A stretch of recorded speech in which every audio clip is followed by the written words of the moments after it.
Hi, I'm Peter Rogers, co-founder and senior advisor at FrontPoint Security. And today we're going to talk about how to install security lights. Security lights are an important part of protecting your home. They can also increase your peace of mind, but lots of police departments recommend that you add security lighting to deter burglars. There's a full range of options available to you. One of the most basic ones, and most people know about this, is the motion-activated security light that you mount on the back of your house or on your garage. The standard motion-activated light you buy at the hardware store is basic, reliable, and relatively inexpensive. It has a motion sensor that activates the lights. That can be 24 hours or just during the nighttime. Sometimes you can just plug these in, other times they need to be hardwired. We do recommend that that be done by an electrician.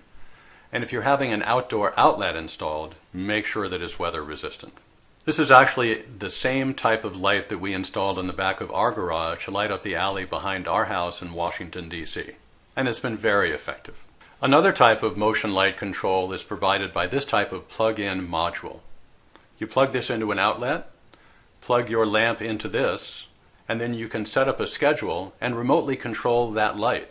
Believe it or not, applications exist that even allow you to control this light from your smartphone. There are a couple of primary technologies for this, Z-Wave and Zigbee, very popular for home remote control. One of the other advantages of a module like this is that it may be able to be integrated into your alarm system. Believe it or not, even that is possible today. What that means is that you could have an alarm event in your home trigger lights going on. Let's say it's a fire alarm or a burglary alarm. And some of these modules can even be set up so that they're turned on by someone opening a door. That's the type of technology available today through some of the better alarm systems. And remember, the best alarm systems always have cellular monitoring. So that concludes today's discussion of installing security lights. Again, my name is Peter Rogers from FrontPoint Security.